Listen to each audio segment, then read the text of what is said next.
তোর থাপ্পড় দিমু নাকি চুম্মা দিমু? এই গরমের মধ্যে বাসায় টিকতে না পারে একটু গাছতলায় খাড়াইছি, এখানেও গরমে ফাপ্পড় লাগতেছে, এর মধ্যে মাঝখানে আইসা বলস কি রে, কি অবস্থা? কি হে বিরাট, যতক শতক আমার বন্ধু, তোর থাপ্পড় দিতে আমার আয় করতি আরেকটা কষাই দিতাম। আচ্ছা যাক বাদ দে, পানি আনছস? পানি তো আনছি, কিন্তু দিমু কিসে? কেন আমার হাতে দেয়, মুখ লাগে খামু না দে। হাতে দিলে তো পড়ে যাবে, ডাইরেক্ট মুখে ঢেলে দিতে হবে। কি মানে? মানে আমি তো পানি পেটে করে আনছি, বেটা তোর হাতে কেমনে দিমু? তুই হা করজন মুখে দিয়ে দিস। না ভাই থাক, আমার পানি পিওয়ার সময় আছে।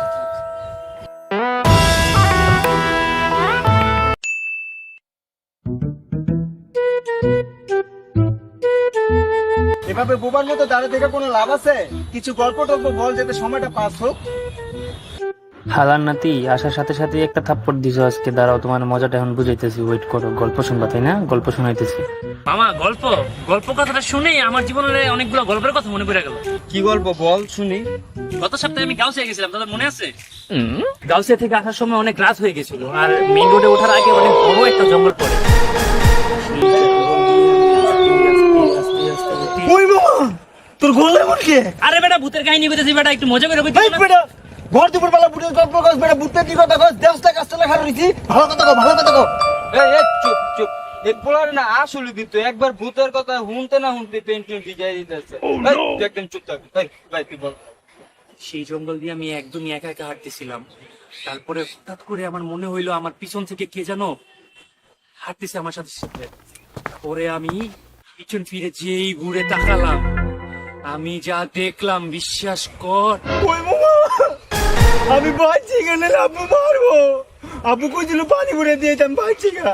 তোর বাবা পানি ভরে দিয়ে আসতে বলছে নাকি গল্প শুনে তোর পানি বেড়ে যাচ্ছে, আমরা কি বুঝি না? আমি পিছনে ঘুরে দেখলাম পিছনে কেউ নাই, আমি আবারও চলতে শুরু করে দিলাম। হাঁটতে হাঁটতে হাঁটতে হাঁটতে হঠাৎ মনে হলো কেউ একজন আমার সাথে সাথে চলতেছে চলতেছে চলতেছে। আমি আবারও ভয়ে ভয়ে নজরে বাম দিকে তাকালাম, দেখলাম সেখানে কিছুই নেই। আমি বাঁচি গা মামা, বাঁচি গা, আব্বু মারবো, আমি বাঁচি গা, আব্বু মারবো। চুপ শালা চুপ, তুই বাসা গেলে এত রূপ জানি তুই মার খাবি। তোর চুপচাপ শুন কি কর শুন। বাসায় গেলে তোর বাবা মারবো কিনা জানি না, কিন্তু এখন যদি তুই যাস তাহলে আমরা মারবো। আমি আবারও চলতে শুরু করলাম, চলতে চলতে চলতে চলতে হঠাৎ কি যেন আমার কাঁধে হাত ধরলো ধরলো অবস্থা। এই বেটা, কইতে চেষ্টা করছ, চেষ্টা করছ, একটু মন করে কইছি ভূতের গল্প কবি না, তারপরে ভূতের গল্প কস, থাকাম না মেরো, চমকা। আয় বাবা, থাক থাক মামা। আর এই গল্পই কমু না, তুই থাক। আর এই গল্পই কমু না। সত্যি? হ্যাঁ সত্যি। সত্যি তো? আরে হালাল তুই আইসি এখানে দাঁড়া, মাঝখানে দাঁড়া। গতকাল রাতে আমি শুয়েছিলাম, তখন হঠাৎ আমার কানে কার যেন চলার শব্দ।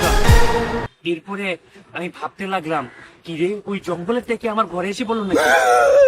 কে কইছিল মনে নাইতে? কে লেগে জানো আমি আইলাম? কোন তো জানাইছি আমি? হঠাৎ করে আমি এরকম শব্দ শুনলাম, কে যেন আমার খাবার টেবিলে গ্লাস আর প্লেট রাখতেছে।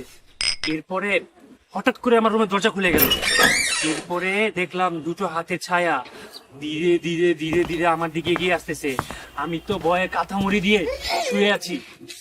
এর মধ্যে দেখি ধীরে ধীরে দুটো হাত আমার দিকে এগিয়ে আসতেছে এগিয়ে আসতেছে এগিয়ে আসতেছে।